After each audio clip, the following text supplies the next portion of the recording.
In boxing, confidence can be a powerful weapon, but when it turns into overconfidence, it can quickly become your biggest mistake. Some fighters talked like the fight was already over, only to find themselves staring up at the lights. So let's dive into some of the moments where arrogance ended in a knockout. Fresh off his stunning upset over Tommy Morrison, Benn believed he was ready to prove he belonged among boxing's elite. He even threw hands with Hyde at a heated press conference, apparently unwilling to wait for the paid version.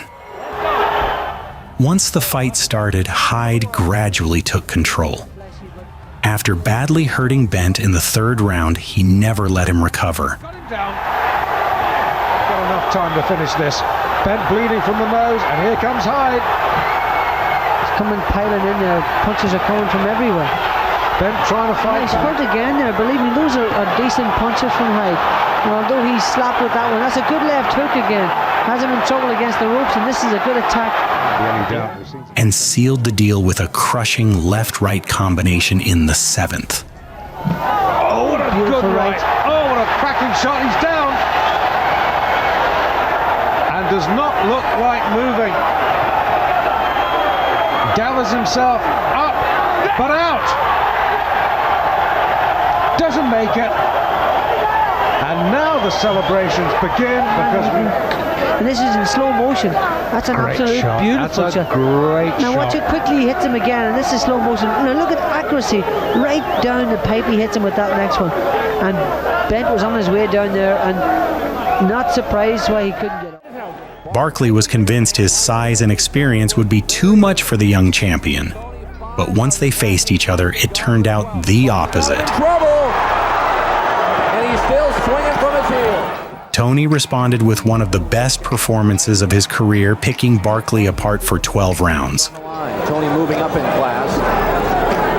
A right hand, rock Barkley, and a left follows. Before the 6th round. Oh, nice left.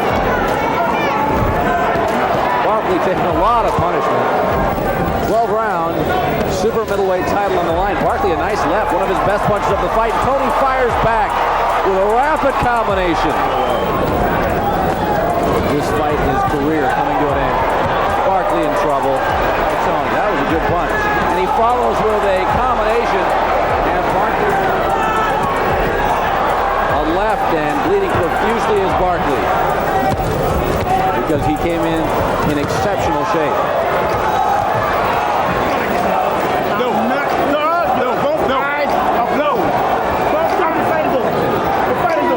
They've called the fight off. He's swollen shut. He's lost every round. Katsidis promised his relentless pressure would overwhelm Marquez and refused to believe the veteran could keep up. Touch him up. Benn Let's go.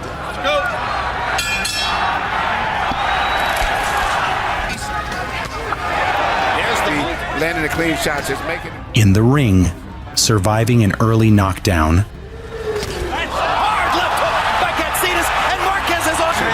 Tremendous shot. 28-28. Even though he was down in the preceding round. It appears to me. Daniel snatched him to the body with a left hook. Upended Ortiz, summer before last. Watch Rawls. Marquez opening up again. He finds the target. Uppercut, uppercut, uppercut. Marquez took control with sharp counters before landing a devastating right hand in the 9th round that ended the fight. Different angles where Katsidis can't even see him. And Kenny Baylor stops the fight. Baylor stops the fight with Katsidis still on his feet. On my way. Nunn was considered one of boxing's best and expected Toney to be another routine defense. Had to be pushed off earlier, and here we go, round 1 for the championship scheduled for 12. And the crowd will overreact to anything Nunn does. He did land a left. Flores came into this bout expecting her boxing background to make the difference.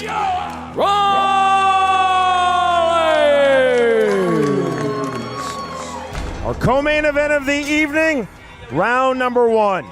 But once the fight started, Rawlings immediately took control.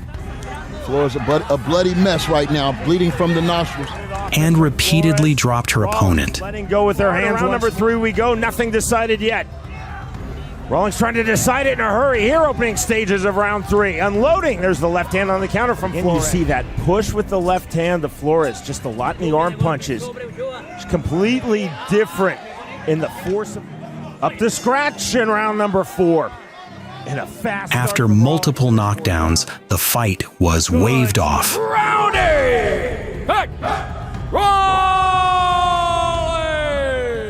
Touch him now. Best of luck to both of you. Coenen entered the fight as the reigning champion and believed her grappling would be enough to neutralize Cyborg's aggression. Slashing elbow, but the tables. But once the fight started, Cyborg marched forward and battered her with relentless strikes. Pace right here. And the takedown. The first 21 wins have come via submission. Oh, the elbow from Coenen, but the right hand from Cyborg. And Cyborg.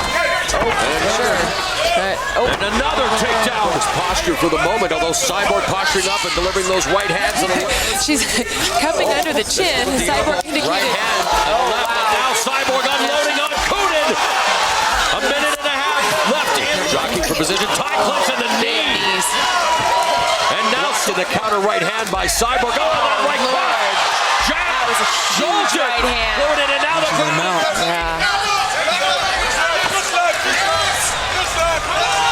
Ground and pound from Chris Cyborg, battering the body of Marlos Coenen from full mount. Oh, again, goodness, firing away with those so rights. much power. Oh, to the left and the right hands, just unloading, unleashing here. Chris Cyborg winning by TKO after 3 rounds. Defending, and that is it. Chris Cyborg is the new Invictus.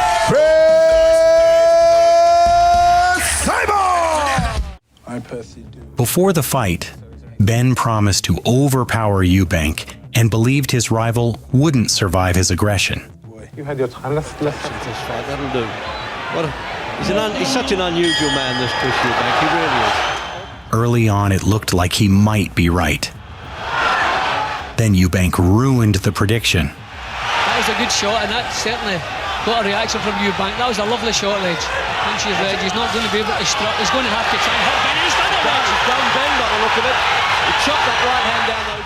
Staying composed, he slowly turned the fight around and punished Benn with sharp combinations. The boxer's gum shield is knocked out. They can replace it, but it's actually WBO rules. He just took as he's been earlier. He's going to have to strike himself up. Maybe Eubank just a little bit negative. Well, a back punch landed on the back of his leg actually as he was falling. I think he was falling for that. That was Benn. Oh, what a shot! Shot really shook him. Opened him up with the left hand and then shot the right hand over and it connected. There's the countdown. By the 9th round, Benn had taken too much damage, forcing the referee to wave it off. It's all over in the 9th round.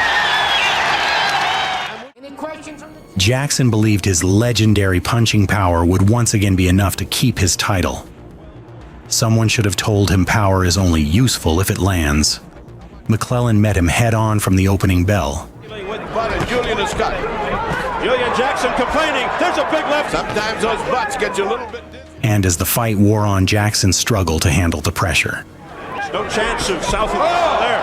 Julian gonna win it right here. In the 5th round, McClellan unleashed a brutal combination that ended the fight by knockout. He's down again. Julian Jackson, and he is the new WBC. It was not clear, and his legs were not under him, and that is the sign of when it came down the pipe, and it was Ferdy a lead right hand. Julian was gone. That's it. Right there is the end of that.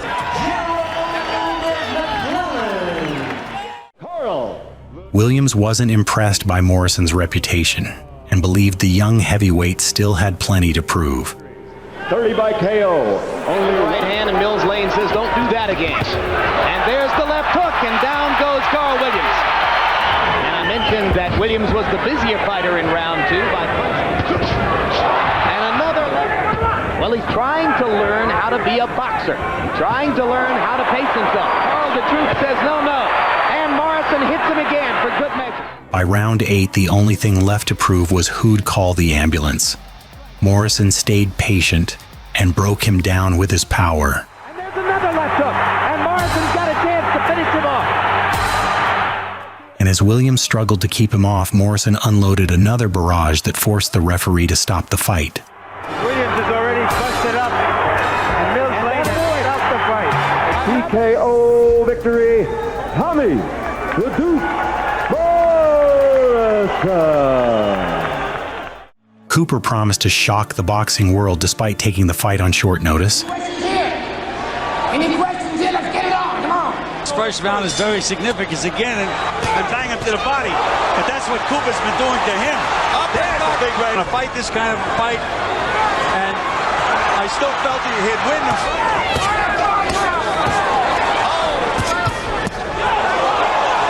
The right cross was a beauty. After the right hand, he dug a left hook underneath. But Burt won't go down. And he even dropped Holyfield early, Cooper bangs away. Holyfield. briefly making everyone very nervous. But Holyfield recovered quickly, apparently deciding that was quite enough excitement. He almost quit to do it again, but now Holyfield rips another uppercut, and Cooper stands. Took control with accurate combinations and relentless pressure. Good body punches by Holyfield. Exploding right hand by Cooper to the body. The guy gets tired. It's easy to hit him. Stuck still. And forced the referee to stop the contest in the 7th round. I don't think he's going to get him. Mills Lane has seen enough. He came back from adversity, took over the fight again, and banged Cooper out of there. This fusillade of hard punches at the end of the round. Champion of the world, Evander Holyfield. Calzaghe faced Jones, who believed he still had enough left to prove he was the greatest of his era. Obey my commands at all times and protect yourself at all times. Touch him up, bell range, come out fighting. 38 knockouts in 52 wins. Counter right hand. He even dropped Calzaghe in the opening round. Jones is quicker in the center of the ring, and down goes Calzaghe. A lovely trailer for a movie that got canceled immediately after. Jones, and Jones makes his point. From that point, Calzaghe completely took over. Here's what will hurt Jones most if it keeps up. It's under him now, and a greater ability to withstand what Jones throws. Jones lands another right hand, backing into the ropes and giving Calzaghe a chance to just throw away. And his relentless work rate and sharp combinations left Jones chasing the fight like a man who'd lost his car keys for 11 straight rounds. Now the round belongs to the Welshman. And staring at Jones and watching the blood flow and going back. 1-2 that I was saying earlier in the round when I saw that Calzaghe was handing it back. Applying this kind of pressure. Tarver at the time was not considered this kind of fighter. Launching the left hook, firing away again. Well, I don't know. Maybe Calzaghe would have beaten Roy at his best. After all, we just saw him beat him. Calzaghe cruised to a wide decision, and Jones cruised to the after-party. Robinson dismissed Hamid's flashy style and believed experience would expose the young challenger.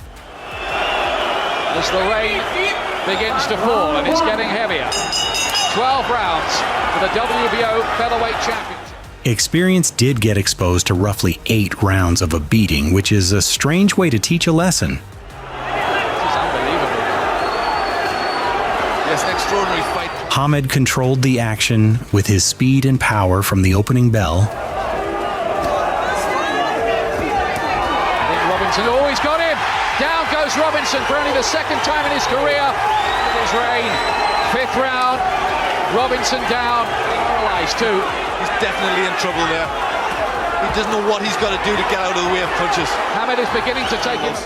Bringing them round the side, one right through the middle there, and then lifts that one up. Right hand, right up the middle. And round after round, Robinson absorbed so much punishment, his corner finally called it after the 8th. And that's just a slip. Presumably before the electricity bill for that many punches came due. He stopped the fight. Seem Hamid is now king. Walking forward at Robinson, just a fast little left hook. You see the legs go all a bit. It's not a slip. He just loses his legs away from him. Again, we still don't know what he's like under pressure, but that's because he's so... Tszyu entered the fight confident. His experience and accuracy would be too much for Hatton. Introducing the undefeated... But Hatton refused to let the champion settle. It's here. The hype stops now. The talk. He pressured him every second, landed the cleaner combinations. But Tszyu won't be phased. And they're willing to trade it up. Hatton gets him on the ropes. But caught there though, Paul is. Tszyu starting to come back, but Ricky Hatton wanted it. There are a few Aussies in, a few Russians as well. Ricky just seems to be a little bit more wild. Oh, that was 2 years by Tszyu. 66 by Ricky Hatton. Oh, wow! Hatton's got him going in the corner. And right up through. Watching Ricky Hatton on it. Gets to even the former pose, doesn't it? That left. And gradually wore Tszyu down until the champion remained on his stool before the 12th round. Another great round. Don't change it, man. You can't rest inside. Okay? And what's up in here? It's over! It is over! They've called it off!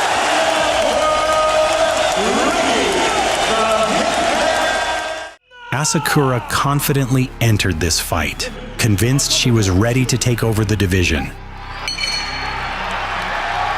She stayed arrogant but focused, but Hamasaki quickly proved otherwise.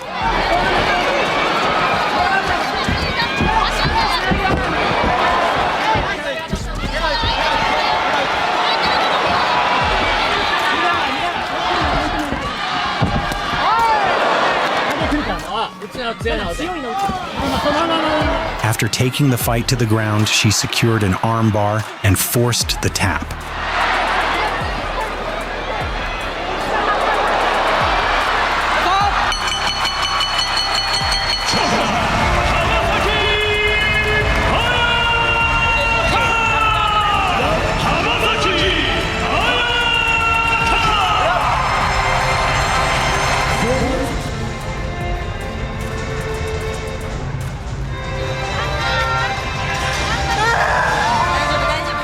The bad blood between these two was loud before the fight.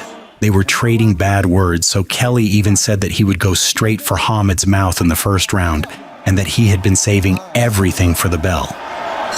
There's the bell. But Hamid's power proved too much. He scored multiple knockdowns before stopping Kelley in the 4th round. The guy who's a big puncher. There's a short right that drops Kelley. Kevin Kelley still throws those chopping punches. Down goes Kevin Kelley. Oh, that was a solid shot by Nassim. Both guys throwing home run shots now. Down goes Kelley again. 40 seconds to go in round 4. 8, 9, 10. They stopped the fight. Nassim Hamed knocked out Kevin Kelley. There's where Kevin got caught. The undefeated WBO featherweight champion of the world, Prince Nazim Hatton. When Griffin faced Tarver back in 2003, he believed his speed and movement would frustrate Tarver. The only thing frustrated was his optometrist. Tarver dropped Griffin in the first round. When Tarver landed the left hand before, and now Tarver gets him into the corner, and with a left and a right. Kept him stuck on the outside and landed the harder shots all night. And again. Griffin taking it well for the moment, but Tarver's just... Tarver comes. Rocky Graziano war. He also cut and damaged his eye, forcing the doctor to check it several times. In the final round, Tarver dropped him again, just to confirm the diagnosis. As he could to deal with his tactical disadvantage. He stepped on his feet. Eats a straight left hand. I saw Tarver actually step on his feet when he hit him. If he hadn't did that, I don't think he would have went down. And Tarver, smiling for the first time in the fight, comes forward to try to finish Griffin, but the bell ends the fight. Feet at the same time. Not that it was on purpose, but I saw it. But it doesn't show right here. And that's why he's trying to hold his balance right here. Might have gone down anyway, man. Antonio, the Magic Man, Tarver.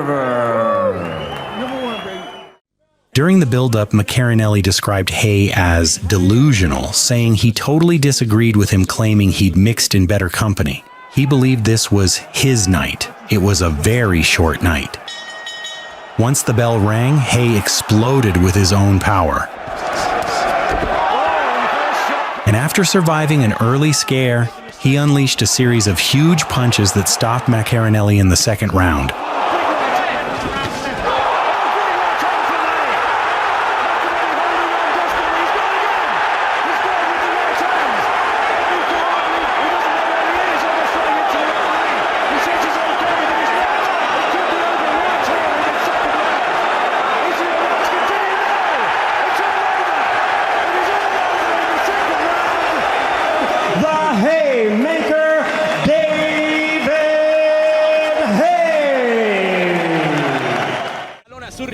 Defending her WBC super flyweight title for the 9th time, Munoz put on a dominant performance against Taborda.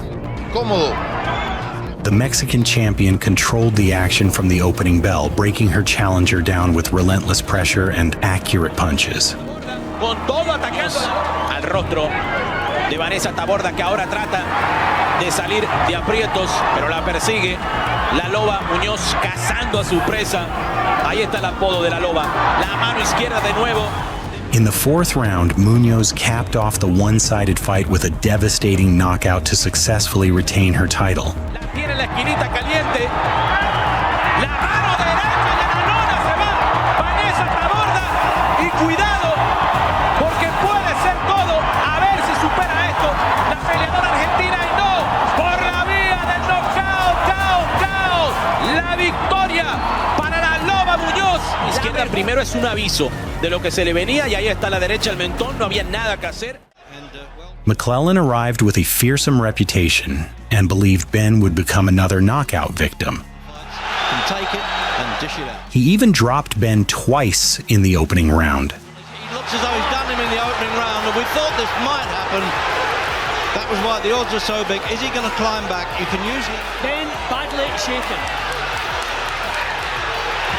He's supposed to be at the most dangerous when he's wounded, Benn. He's proved that in the past, but this fella's a little bit higher class in some of the... See how generally he's almost falling over as he turned away from the referee. Benn is not dangerous here, Rez, because he's so badly stunned he can't get any leverage into his counter punches. See, nothing on that punch. Generously providing the highlight reel before the plot twist. But Benn fought back with incredible determination. Apparently deciding he'd read enough of that particular script, broke McClellan's momentum and scored a dramatic 10th round stoppage in one of boxing's most unforgettable battles. I'll tell you that now, this fella doesn't like it the way he's going down. He's going to count him out. He's quit. He's done him, he's quit. What? For the first time he went on the floor, it was the same punches that's been taken all night long, but suddenly the chin could still take the punches, but the heart could not. Down he went. Johnson insisted Hamid's showmanship wouldn't work against an experienced world champion. But once the fight started, Hamid's speed and accuracy proved too much. With a nice elbow inside, and it's got some adrenaline going for both fighters.